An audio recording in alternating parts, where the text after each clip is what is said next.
नमस्कार दोस्तों, स्वागत है आपका SSC learning point by Singh sir. आज हम करेंगे 20 नवंबर की शिफ्ट 1 का पेपर।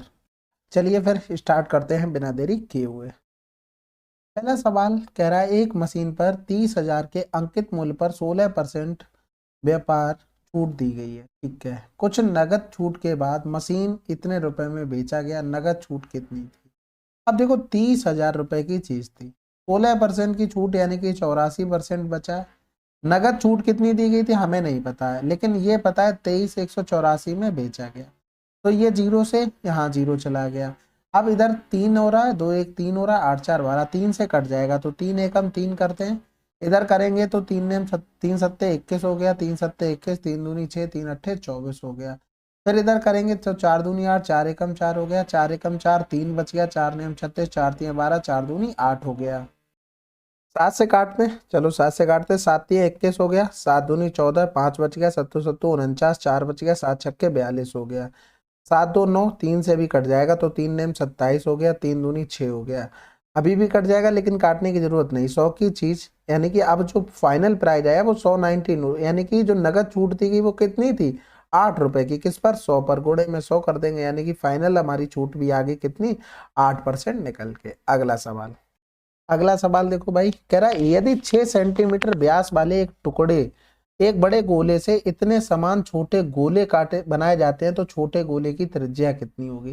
अब देखो 4/3 पाई। अब ये दिमाग में चलना चाहिए कि 4/3 पाई ये हमारा आएगा जिसमें भी वो कैंसिल आउट ऑलरेडी हो जाना है, तो लेकिन अब लिख के दिखा दे रहे हैं, लेकिन आपके दिमाग में ये चलना चाहिए था। अब ये R³ हो गया, इंटू में कितना हो गया, 27 हो गया। यहाँ पर ये काटेंगे तो ये 3 त्रिका 9 तिया 27 हो गया, ये कैंसिल आउट हो गया, यानी कि R बराबर कितना आ जाएगा, 1 आ जाएगा। आसान था ये तो काफी। अगला सवाल, अब ये सवाल बहुत सावधानी से किया करो, जल्दबाजी में क्या होते हैं कि गलत होने के चांस ज्यादा रहते हैं। 6 पंजे 30, 30 से 2 जाएगा तो कितना बचेगा, 28/5। अब ये 5 ऊपर पहुंच गया। अब 5 प्लस का 5/28, यानी कि 5 कॉमन ले लेते हैं तो कितना हो जाएगा, 28 प्लस का 1 कितना हो गया, 28 हो जाएगा, यानी कि 5 गुणे में 29/28 हो गया। अब 5 ने 45 हासिल लगा, 4 5 दूनी 10 और 4 14, 145/28 आ गया। अब बचा क्या, 2 माइनस का 1/145/28। ये 28 पहुंच जाएगा ऊपर में, यानी कि 2 गुणे में 145 माइनस का 28 बटे में क्या हो गया, 145 हो गया। तो गुणा कर देंगे, 2 पंजे 10, 14 दूनी 28 और 1 29, माइनस का 28 बटे में 145 हो गया। यहाँ से करेंगे 10 से 8 गया 2 हो गया, और 7 8 से 2 गया तो 6 हो गया, 262 बटे में 145। यानी कि अब ये पूरा सॉल्व हो चुका। बचा क्या है, 1 बटे में 262 बटे में 145, 145 ऊपर पहुंच जाएगा तो आंसर आ जाएगा 145 बटे में 262। अगला सवाल, 5 क्रमागत पूर्णांकों का योग इतना है तो 5 पूर्णांकों में से कौन सा अभाज्य है। अब देखो 5 पूर्णांकों का क्रमागत और बोला है, इतना दिया गया था योग। अगर हम इनका एवरेज लिख लें तो 235 बटे में 5 हो गया, यानी कि बीच का नंबर क्या हो गया, 5 को 20, 5 ने 45, यानी कि हमारा नंबर 49 रहा होगा। इसके बाद देखो कितने नंबर थे, 5, 2 इधर रहे होंगे 2 इधर रहे होंगे, यानी कि 47 48 49 50 51। तो इसमें हमारा अभाज्य नंबर कौन सा है, 47। अगला सवाल, जब किसी संख्या में से 24 घटाया जाता है तो वह घटकर 60% हो जाती है, उच्च संख्या का 2/5 हिस्सा कितना है। तो देखो सबसे पहले की संख्या 100 थी, घटकर कितनी हो गई, 60% हो गई, यानी कि कितना कम किया गया, 40। 40 बराबर दिया गया था 24। अब हमें क्या निकालना, उस संख्या का 2/5वां हिस्सा, यानी कि संख्या हमने क्या मानी, 100, इसका 2/5 करेंगे तो 5 दूनी 10, यानी कि हमें 40 का मान निकालना था। अब वही तो हमारे पास आया है, बस ये तो डायरेक्ट आंसर आ गया। अगला सवाल, निम्नलिखित में से कौन सी संख्या एक अभाज्य संख्या नहीं है। अब देखो इस टाइप का फिर से ये क्वेश्चन आ गया, पिछली शिफ्ट में भी था। अब ये क्या होता है, देखो प्रैक्टिस के ऊपर ये पूरे क्वेश्चन है। अब यहाँ पर देखो इनसे छोटा हमें स्क्वायर देखना है। 36 का स्क्वायर होता 1296, ठीक है, 1296 देखो इससे छोटा तो है नहीं। 35 का स्क्वायर करेंगे तो 1225। अब इसके लिए हम क्या करते हैं, 1225 आया, जो भी हमारे 35 से छोटे प्राइम नंबर होंगे वो सारे हम लिखेंगे, ठीक है, जैसे 31 हो गया, 29 हो गया, 23 हो गया, इस तरीके से पूरे लिखेंगे 1 तक, यानी कि 2 लास्ट रहेगा। सभी से हम नंबर को डिवाइड करके देखेंगे, कोई अगर डिवाइड हो जाता है तो ठीक है, वो हमारा प्राइम नंबर नहीं होगा, जो डिवाइड नहीं होगा वो हमारा प्राइम नंबर होगा। अब ये देखो कैलकुलेटिव सवाल थोड़े बन जाते हैं, अब इनको सबको चेक करना पड़ेगा कौन सा डिवाइड हो रहा है, कौन सा डिवाइड नहीं हो रहा है। बाकी यहाँ से देखो अगर डायरेक्ट देखेंगे तो ये 31 गुणे में 41 का फैक्टर था। अब इसमें कुछ मैंने नया नहीं सिखाया है, ना मैंने कुछ किया है भाई, आपको ऐसे ही देखना पड़ेगा, इसमें मैं कुछ सिखा नहीं सकता आपको। ऐसे प्राइम नंबर लिखने पड़ेंगे, सभी को डिवाइड करके आपको चेक करना पड़ेगा। प्राइम नंबर से जो डिवाइड हो जाएंगे वो प्राइम नंबर नहीं होगा, जो डिवाइड नहीं होगा वो प्राइम नंबर होगा। यानी कि ये नंबर ऐसे होंगे जो 12 से 25 से, यानी कि इनसे सबसे चेक कर लेंगे। अगर मान लो जैसे 36 का करते तो 1296, ये तो उससे भी ज्यादा है, समझ रहे, यानी कि 37 का 38 का करोगे 1444, यानी कि 38 का स्क्वायर 1444 होता है। तो ये 1444 से नीचे वाले देखेंगे, ये किसका हो गया 38, 38 से नीचे 37 से भी इसको चेक करना पड़ेगा, इस वाले नंबर को। ठीक है, तो इस तरीके से आपको सभी चेक करने पड़ेंगे, जो भी नंबर हो उससे जस्ट नियर वाला छोटा एक स्क्वायर लिखते हैं और वो उसका रूट लेते हैं, फिर हम ये देखते हैं कि उसके नीचे कौन कौन से प्राइम नंबर रह जाते हैं, उनसे हम डिवाइड करके चेक करते हैं। अब इसमें कुछ भी नया नहीं सिखा रहा हूँ, सिर्फ प्रैक्टिस के ऊपर है। और ये सवाल हमेशा ध्यान रखना, इस टाइप के आए तो आपको छोड़ के जाना है, जब आपका पूरा पेपर हो जाए उसके बाद आपको ये करना है। रीजन क्या है, बाई चांस अगर नहीं पकड़ पाया फिर आपको दिक्कत होगी। ठीक है, अगला सवाल। 50, 65 और 45 विद्यार्थी वाली 3 कक्षाओं के औसत अंक क्रमशः इतने इतने हैं, सभी विद्यार्थियों का औसत अंक। अब यहाँ पर देखो इनका रेशियो बनाओ पहले, 5 एकम 5, ये 13 हो गया, 5 ने 45, यानी कि 10 का एवरेज था 75, 13 का एवरेज था 80 और 9 का एवरेज था 90। अब देखो डेविएशन मेथड लगा दो, या तो आप गुणा भाग कर सकते हो तो उससे कर लो। डेविएशन मेथड हमने एवरेज मान लिया 80, तो यहाँ पर ये 5 कम हुआ, यानी कि 10 का गुणा करेंगे टोटल ये 50 कम हो गया, यहाँ पर तो कोई फर्क नहीं पड़ा। ये प्लस का 10 हो गया, 9 का गुणा करेंगे यानी कि प्लस का 90 हो गया, यानी कि यहाँ से करेंगे तो ये 40 प्लस का आया, यानी कि एवरेज से तो ज्यादा जो हमने माना उससे तो ज्यादा आएगा। अब ज्यादा आया, कितना ज्यादा हुआ 40, टोटल में एक लोगों में कितना हुआ, क्योंकि हमें टोटल एवरेज निकालना है। तो 9 3 12 की 2 हासिल लगा 1 हो गया, यानी कि 2 और 1 3 हो गया, बटे में कितना हो जाएगा 32 हो जाएगा। तो 4 एकम 4, 4 अट्ठे 32 हो गया, इधर करेंगे 8 एकम 8 हो गया, यानी कि 81 समथिंग आंसर आया जाएगा। आंसर लगा दो। ठीक है, बाकी अगर ये चीज नहीं समझ में आती तो डायरेक्ट गुणा भाग करके कर लो, क्योंकि आसान चीज है और आपका आंसर भी जल्दी आ जाएगा। अगला सवाल। किसी वस्तु का क्रय मूल्य उसके विक्रय मूल्य का 1/4 है, उस वस्तु पर लाभ या हानि परसेंटेज की गणना करें। विक्रय मूल्य का 1/4 है, यानी कि विक्रय मूल्य अगर 4 मान लें तो क्रय मूल्य विक्रय मूल्य का 1/4 करेंगे, 1 रुपए हो गया। प्रॉफिट 3 रुपए का किस पर हुआ, कॉस्ट प्राइस 1 था उस पर हुआ, यानी कि आंसर आ गया हमारे पास 300%। अगला सवाल। एक डिवाइस 8,000 रुपए नकद या 500 डाउन पेमेंट के बाद 4 समान मासिक किस्तों में उपलब्ध है। यदि साधारण ब्याज की दर 25% वार्षिक है तो किस्त निकटतम रुपए में ज्ञात कीजिए। अब देखो 8,000 से उसने क्या किया, 500 पे कर दिया, यानी कि हमें 7500 ये देने थे और इस पर ब्याज भी मिलेगा, वो हमारा टोटल बनेगा बनेगा जाके अमाउंट। अब देखो पहले साल यानी कि पीछे से 100 रहा होगा, फिर ये 100, फिर 100, फिर 100, 4 किस्तें ये आ गई। अब एक चीज समझो, अगर किस्त 4 आ गई तो इधर 400 और लिख लो। पहली साल तो यानी कि पीछे से जब चलते हैं तो कोई फर्क नहीं पड़ता।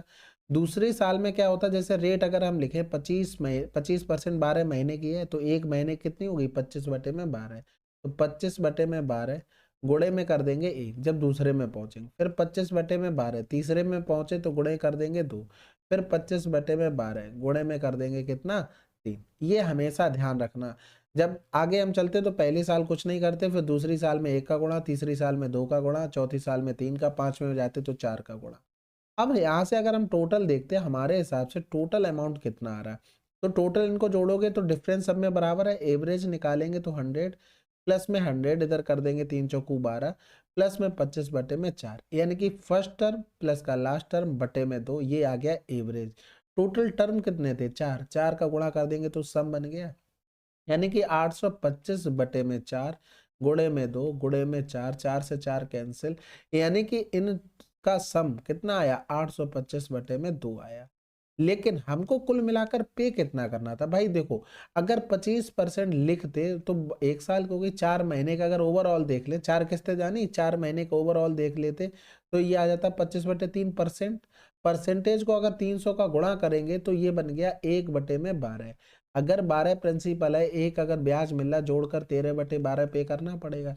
यानी कि 7500 हमारा प्रिंसिपल था, तो इसका हमें 13/12 देना पड़ेगा, जो कि 825/2 के बराबर है। हमें क्या निकालना, हमें किस्त निकालना है, यानी कि 100 का मान। तो यहाँ पर करेंगे 7500 गुणे में 13 बटे में हो गया 12 बटे में हो गया 825, और ये 2 ऊपर चला जाएगा, या तो ऐसे ही लिख लो भी, इंटू में 100 हो गया। समझ में आ गई होगी बात। अब यहाँ पर कैलकुलेशन का खेल बचता है, इसके अलावा इसमें कुछ भी नहीं है। तो देखो 7500 गुणे में 13 गुणे में 100, 2 ऊपर पहुंच गया, बटे में कर देंगे 825, और गुणे में हो गया हमारे पास 12।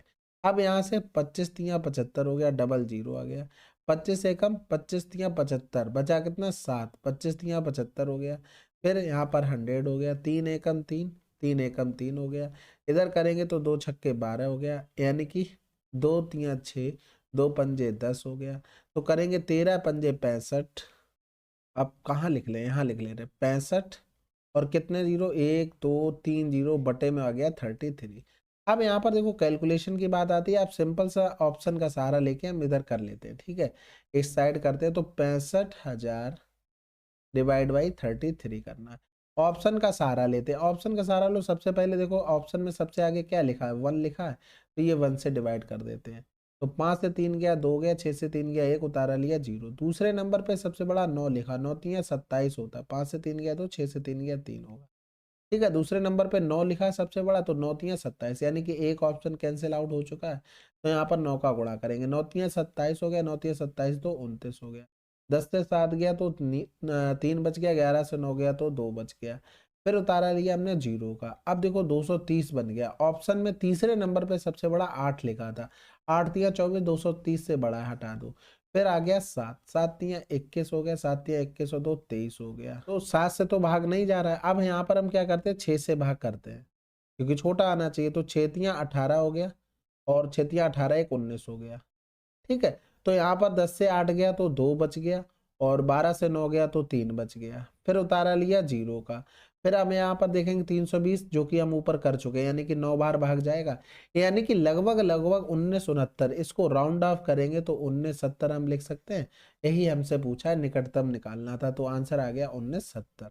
तो ये एक अच्छा बेहतरीन सवाल बनता है। अगर इसके पर आपकी प्रैक्टिस और पकड़ नहीं है तो जल्दी आपसे नहीं बनने वाला है, तो इसको आप नोट डाउन कर लीजिए। बाकी बेस्ट क्वेश्चन की सीरीज में मैं इसको डाल दूंगा, तो वहां से भी रिवीजन कर सकते हैं। चलिए फिर अगला सवाल करते हैं।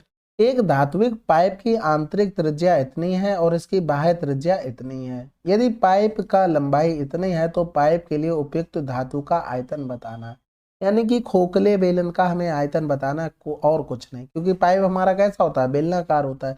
तो पाई आर स्क्वायर, यानी कि बाह्य त्रिज्या 2.7 स्क्वायर माइनस का 2 स्क्वायर, इंटू में क्या हो गया, एच हो गया, एच का मान 10 हो गया।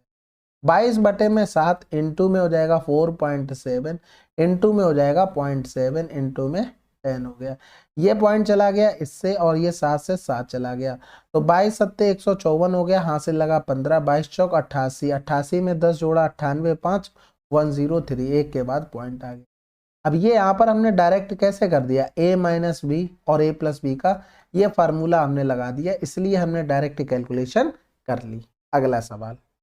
एक बस 40 किलोमीटर प्रति घंटा की चाल से चल रही है और एक कार के आगे है जो 75 किलोमीटर प्रति घंटा की चाल से चल रही है। बस और कार के बीच की दूरी कितनी है यदि बस को पकड़ने में कार को 15 मिनट लगते हैं। दोनों एक ही दिशा में जा रहे हैं, डिस्टेंस डी, और स्पीड क्या होगी, घट जाएगी भाई। जब दोनों एक ही दिशा में जाते हैं तो स्पीड घट जाती है। कितना टाइम लग रहा था, 15 मिनट, घंटे में चेंज कर लिया तो ये आ गया, यानी कि डी बराबर में आ गया 15 गुणे में 35 बटे में कितना हो गया, यहाँ पर 60 हो गया।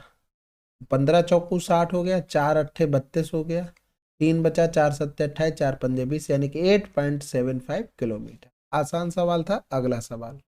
एक शिविर में 60 व्यक्तियों के लिए 18 दिन के लिए खाद्य पदार्थ की व्यवस्था है। यदि शिविर में व्यक्तियों की संख्या बढ़कर 90 हो जाए तो कितने दिन चलेगा भाई? बिल्कुल आसान है, इतने दिन का टोटल था 90 हो गया, इसमें क्या ही समझाना है। 18 पंजे 90, 12 पंजे 60, 12 याद, बहुत आसान है, इसमें कोई समझाने के लिए ऐसा कुछ है नहीं।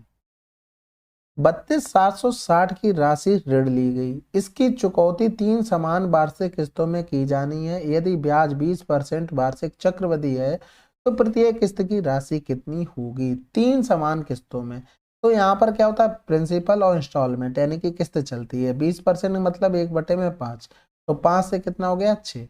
दूसरे साल में जाएंगे तो 25, 36, तीसरे साल में तो क्यूब 125, 216। किस्त क्या होती है? किस्त हर साल बराबर होती है, तो बराबर करने के लिए यहाँ पर 6 का गुणा और यहाँ पर हो जाएगा 36 का गुणा, तो इधर भी 36 का गुणा होगा, इधर भी 6 का गुणा होगा। यहाँ से टोटल बना जाके 5 छक्का 30, 5 15 और 3 18, 25 छक्का 150 और इधर कितना था 125। टोटल प्रिंसिपल 5 और 8 5 13, 13 2 15 और 3 और 1 4। ठीक है, यही 455 का मान हमें दिया गया था 32760। किस्त निकालनी थी यानी कि 216 का मान हमको निकालना था। तो 5 ने 45 हो गया, 5 एकम 5 हो गया, इधर करेंगे 5 छक्का 30, 2 बच गया, 55 25 हो गया, 2 बचा, फिर 55 25, 5 दूनी 10 हो गया, इधर हो गया 7 एकम 7 हो गया, 7 तिया 21 हो गया, इधर करेंगे 7 ने 63 हो गया, बचा 2, 7 तिया 21, 7 छक्का 42 हो गया, फिर करेंगे तो 13 सत्ते 91 हो गया, 13 दूनी 26 हो गया, यानी कि 6 दूनी 12। तो ये तो ऑप्शन 2 तो चले गए, अब या तो हमें ये ऑप्शन मिलना है या तो ये ऑप्शन मिलना है। अब क्या बचा? केवल कैलकुलेशन का खेल बचा। तो 216 गुणे में 72, तो 2 छक्के 12 हो गया, हासिल लगा 1 हो गया, फिर 2 एकम 2 हो गया, 7 छक्का 42 हो गया, 42 और 2 44, 44 1 45, हासिल लगा 4, 2 दूनी 4 हो गया, 7 एकम 7 4 11 और 4 15 हो गया, हासिल लगा 1 हो गया, फिर 7 दूनी 14 और 1 15, यानी कि आंसर आ गया 15 5 52। ठीक है, थोड़ा सा कैलकुलेटेड था, बाकी आसान था। एक स्कूल में लड़कों की संख्या का लड़कियों की संख्या से अनुपात इतना है, स्कूल में इतनी लड़कियां हैं तो स्कूल में कितने लड़के हैं? भाई लड़कियां 7 बराबर दिया गया था, 11 4 8, क्या गुना था? 7 एकम 7, 4 बचा, 7 छक्के 42, 7 चौक 28, तो 5 का भी हम 164 गुना करते हैं, 5 चौको 20 और 16 पंजे 80, 2 82, यानी कि लड़के कितने रहे होंगे? 820। यदि आयत की चौड़ाई 40% कम कर दी जाए और इसकी लंबाई 25% बढ़ा दी जाए तो इसके क्षेत्रफल में कितने परसेंट का परिवर्तन होगा? तो देखो, एक तो तरीका फार्मूला 40 की कमी, क्योंकि प्रोडक्ट वाला सवाल होते तो हमेशा product in the sense area क्या लिखोगे? L/B, एक दूसरे पे डिपेंडेंट है तो डायरेक्ट कर देते, प्लस माइनस, माइनस 40 गुणे में 25 बटे में 100 हो गया, 25 चौको 100 और 4 एकम 4 10 हो गया, इनका डिफरेंस करेंगे, ये 15 वो भी माइनस का और ये माइनस का 10, यानी कि माइनस का 25%, यानी कि 25% की क्या होगी? कमी होगी। अगर नहीं समझ पा रहे तो एल लिखो और यहाँ पर बी लिखो। पहले हमने मान लिया ये 100 था, ये भी 100 था। अब क्या हुआ कि लंबाई 25% बढ़ गई और चौड़ाई 60-40% कम हो गई, तो यहाँ पर करेंगे 0 6 पंजे 30 हो गया, 12 छंग 72, 72 और 3 75, इधर कर देंगे तो ये 10,000 हो गया। रेशियो बनाएंगे तो 0 हो गया, 25 चौको 100, 25 तिया 75, कितने का लॉस हुआ? 1 का, किस पर? 4 पर, गुणे में 100, यानी कि 25% का यहाँ पर भी लॉस आ गया। तो प्रैक्टिस के ऊपर होती है आप किस तरीके से सवाल को करना चाहते हैं। ठीक है, चलिए फिर ये 20 नवंबर की शिफ्ट 1 आपकी समाप्त हो गई है। बाकी कमेंट करके बताइएगा, कोई सजेशन हो उसको भी बताइएगा, कोई डाउट हो तो 9919293977 पर भेज सकते हैं, या तो आप @SINGS सिंह सर पर डायरेक्ट टेलीग्राम पर सर्च कर मुझे भेज सकते हैं। तो आप डायरेक्ट मैसेज ही करें, अगर आप ग्रुप वगैरह में मैसेज करते हैं तो आपको रिप्लाई नहीं मिलेगा। ठीक है, डायरेक्ट मैसेज करेंगे तो उस मैसेज को मैं स्टार मार्क कर लेता हूँ रिमाइंडर के लिए, जिससे मैं बाद में रिप्लाई करूँ या पहले कर दूँ तो रिप्लाई जरूर मिल जाता है। तो डीएम करें, ना कि ग्रुप में। ठीक है, बाकी मिलते हैं अगले वीडियो में, तब तक के लिए जय हिंद जय भारत।